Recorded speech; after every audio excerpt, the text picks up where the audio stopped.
Two officers stopped a black man on an empty road, ready to humiliate him. What they didn't know? He was their new boss. The night was thick with tension, the sky heavy with storm clouds as Marcus Carter drove home along the empty streets of Lexington, Georgia. His hands rested steady on the wheel, the soft hum of jazz filling the quiet space of his sleek black sedan.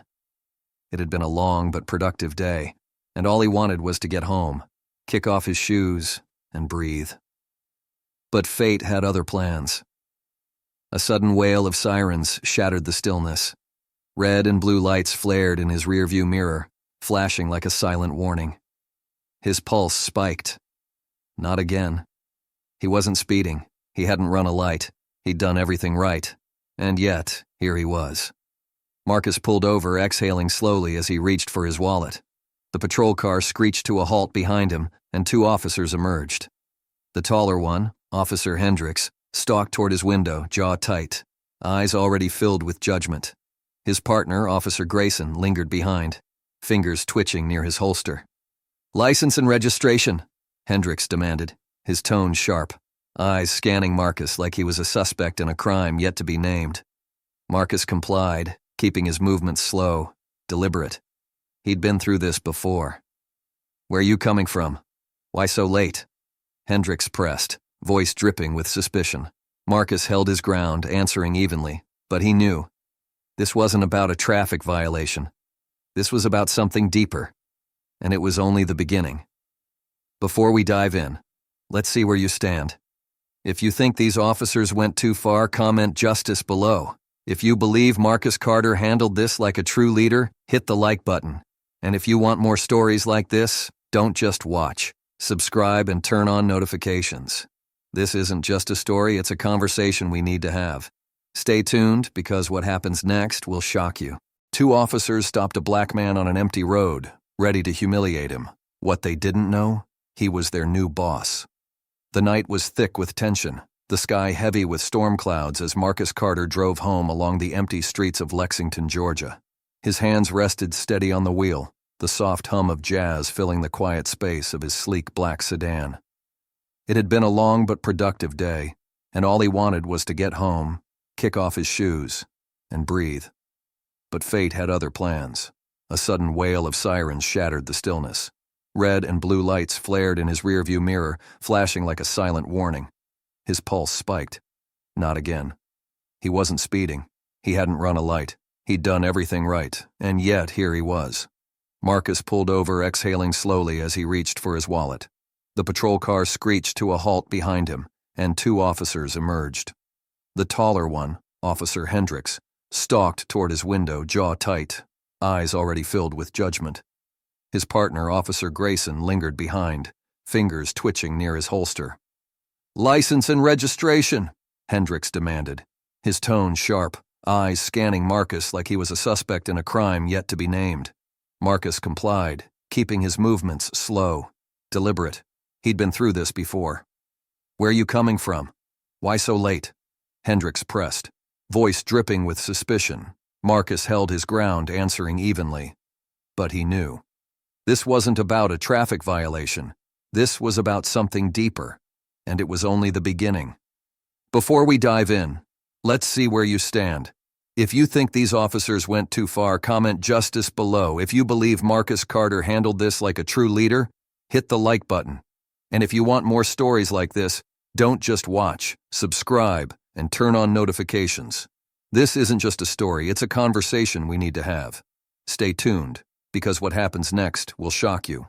The night air bit at Marcus's skin, but the heat of humiliation burned deeper. Hendricks circled him like a predator sizing up its prey, his lips curled in a smirk that promised nothing good. Grayson stood a few feet back, shifting on his feet, his hesitation visible in the way his fingers drummed against his holster. The search had turned up nothing, no weapons, no drugs, no reason to keep him here. But Marcus knew that wasn't going to stop them. "You're acting a little too confident for someone on the verge of an arrest," Hendricks sneered, stepping closer, invading his space. His voice carried an edge, loud enough for the bystanders beginning to gather along the sidewalk. Marcus kept his shoulders squared, his face unreadable, but inside rage churned like a storm. He had every right to stand here, every right to demand justice, But he also knew one wrong word, one misplaced reaction, could flip this moment into something much worse. Hendricks wasn't done. His eyes roamed over Marcus's clothes, the tailored suit, the polished shoes, details that didn't fit the story he wanted to tell himself. "This your car?" Hendricks asked, his tone dripping with mockery. Marcus gave him nothing. "Yeah, I don't think so," Hendricks continued, nodding at Grayson. "Looks more like something that went missing off a dealer's lot.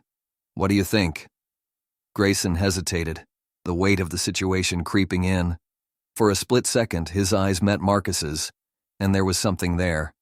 Doubt, uncertainty, maybe even guilt. But it was fleeting. He gave a half-hearted shrug. "Could be." Marcus's jaw tightened, but he didn't bite. Instead, he let a slow, measured breath pass through his nose. Stay calm. Stay in control. Then Hendricks did something he shouldn't have. He stepped forward and shoved Marcus, a quick, sharp jab to his chest. The crowd murmured. Someone gasped. "Something funny, Carter?" Hendricks barked, his temper flaring at the way Marcus still hadn't reacted, still hadn't broken. Marcus met his gaze, unwavering, his voice like steel. "I'm not laughing." Hendricks's face twisted, his frustration evident. This wasn't going the way he wanted. He wanted fear, anger, submission, anything but the quiet defiance staring back at him. But what he didn't know, what neither of them knew, was that every second of this was being recorded, and soon the real tables would turn. Just as the tension hit its boiling point, the wail of another siren cut through the night. Bright headlights bathed the street in harsh white light, casting long shadows over the scene. The crowd, now thickening along the sidewalk, turned their heads in unison. A police cruiser rolled to a stop. The driver's door swung open, and out stepped Captain Ethan Reynolds. He wasn't just any officer. He was the highest-ranking cop in the district, and his presence alone sent a visible ripple of unease through the air. Unlike Hendricks and Grayson, who thrived on intimidation, Reynolds commanded respect, not through fear, but through authority earned.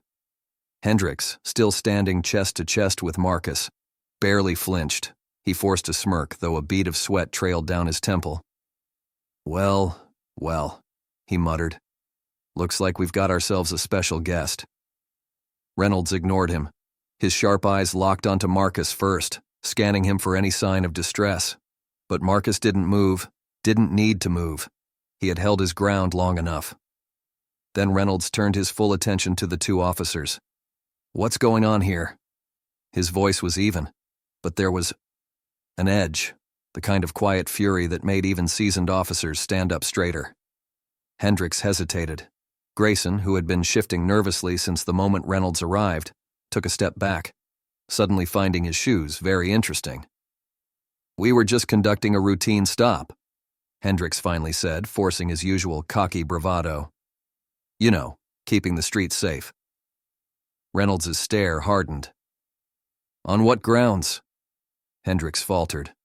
"Suspicious behavior," he muttered. Reynolds' silence stretched long and cold.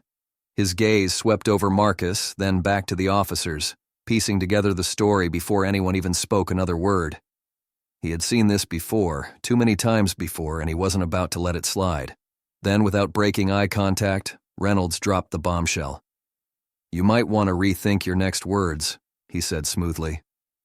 "Because you're not just harassing some random guy." He took another step forward. "You're looking at your next commanding officer." Dead silence.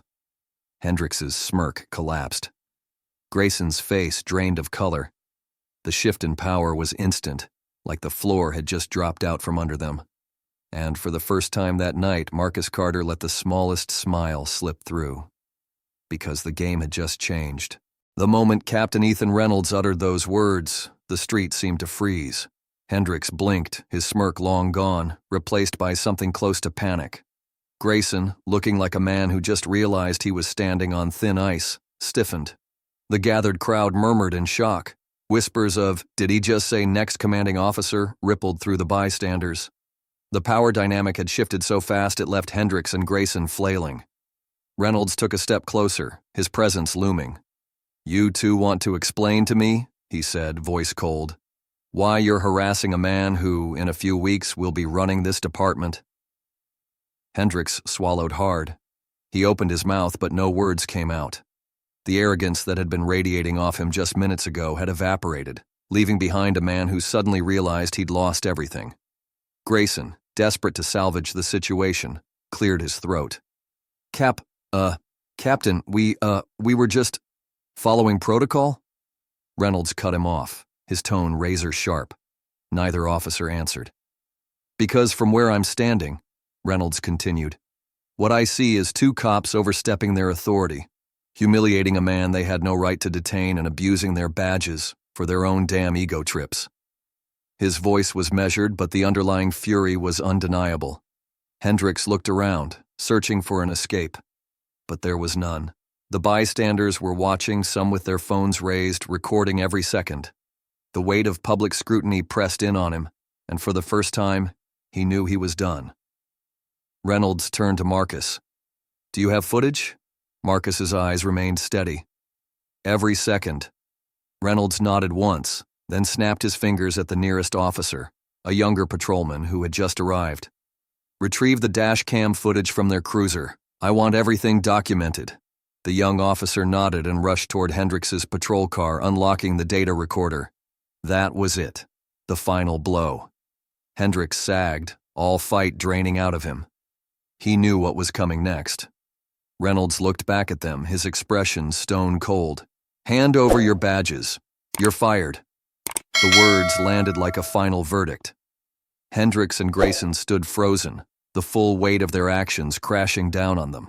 But there was no arguing, no bargaining, no threats they could make to escape this. They had crossed a line they couldn't uncross. Slowly, almost painfully, both men reached for their badges. They unpinned them from their uniforms, hands trembling, and set them in Reynolds's outstretched palm. Just like that, their power was gone. Marcus watched it all unfold, unmoving. But deep inside, he knew. This was only the beginning. By the time the sun rose the next morning, the entire country was talking about Marcus Carter. The footage, the tense confrontation, the racist remarks, the wrongful stop, and the ultimate downfall of officers Hendricks and Grayson spread across social media like wildfire. News stations picked it up, commentators dissected every second, and the public response was explosive. People weren't just outraged, they were furious. Outside the Lexington Police Department, protesters gathered, their voices echoing through the streets. Signs demanding police reform, accountability, and justice filled the air. The names Hendricks and Grayson trended online, but not in the way they had ever imagined. Marcus had expected backlash. What he hadn't expected was the overwhelming support. His phone buzzed nonstop, journalists wanting interviews, civil rights leaders reaching out, even officers from other precincts expressing solidarity. The moment had become bigger than just him, and he knew exactly what he had to do. That afternoon, standing in front of a crowd of reporters, cameras flashing, Marcus stepped up to the podium outside City Hall. He wasn't just there to talk, he was there to change the game. I was lucky, he began, his voice steady, commanding. Lucky that I had a camera rolling. Lucky that Captain Reynolds arrived when he did. But I shouldn't have had to be lucky. Justice isn't supposed to depend on luck. The crowd roared in agreement. So today, I'm not just here to tell my story, Marcus continued, his gaze sweeping over the sea of faces. I'm here to make sure that no one else has to live it. He pulled a document from his pocket and held it up. This, he declared, is the beginning of a real police reform initiative. It includes mandatory bias training, an independent review board for misconduct cases, and stricter penalties for officers who abuse their power. The applause was deafening. This wasn't just about Hendricks and Grayson anymore. This was about changing the system itself, and Marcus Carter was just getting started. The press conference had made headlines, but Marcus knew words alone wouldn't be enough. Change didn't happen because people clapped at speeches. It happened because someone fought for it, and Marcus Carter was ready for that fight.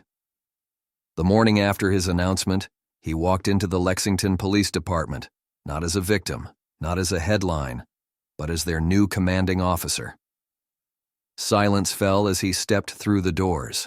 Officers whispered in hushed tones, some stealing uneasy glances while others stiffened at their desks. They had seen the video. They knew who he was. And they knew things were about to change. Marcus didn't waste time. His first order of business? Cleaning house. Within the first week, he launched a full-scale internal review, digging into every misconduct complaint, every excessive force report, every questionable stop that had been swept under the rug. Officers who had been protected by the old system now found themselves under scrutiny. Some resigned before their records could be fully investigated. Others were put on suspension as the department prepared for the biggest shakeup it had ever seen. Then came the reforms, mandatory bias and de-escalation training, body cameras on every officer with no exceptions, a new independent review board made up of civilians, not just law enforcement, to oversee misconduct cases. Stronger penalties for abuse of power. Not everyone was happy. The old guard, the ones who had thrived under the old system, pushed back hard. They whispered behind closed doors. They filed complaints. They called him a troublemaker, an outsider. Some tried to intimidate him, leaving anonymous notes in his office, questioning whether he belonged here. But Marcus didn't flinch. He had already survived worse. And now, he wasn't just here to survive. He was here to lead. Because this wasn't about punishing bad cops. It was about rebuilding trust.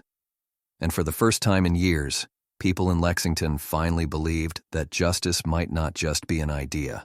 It might actually be possible. Months passed, and the Lexington Police Department was no longer the same. What had once been a department plagued by unchecked power was now becoming a model for true accountability and reform. Under Chief Marcus Carter's leadership, real change took root. Officers who upheld integrity rose through the ranks, while those resistant to reform found their way out. Community trust, once shattered, slowly began to rebuild. Citizens felt safer, knowing their voices finally mattered. But Marcus wasn't done. He took the fight beyond Lexington, pushing for statewide policies that would hold every officer accountable, not just those under his command. His story inspired a movement, proving that justice wasn't just a dream, it was a choice. And as he stood before a new class of recruits, he looked them in the eye and said, "We're not here to control this city, we're here to serve it." For the first time in a long time, Lexington had hope. In 2025, Marcus Carter's story is more than just a moment in history, it's a blueprint for real change. His fight against corruption and racial bias in law enforcement isn't just about one city, one department, or one bad cop. It's about all of us. It's about the kind of world we want to live in. A world where justice isn't a privilege, but a guarantee. Thanks to Marcus's leadership, police reform is no longer just talk. Lexington's transformation has sparked a national conversation, with departments across the country looking to follow in his footsteps. But the battle isn't over. We need leaders like Marcus in every city, every community, every institution that upholds justice. What happens next is up to us. Marcus Carter has done his part. Now, it's time for us to do ours. What can we learn from his fight? How can we push for change in our own communities? Drop a comment below. Do you think every city should implement his reforms? Should Marcus take his fight to the national level? Let's keep the conversation going. Justice doesn't happen by accident. It happens when we demand it.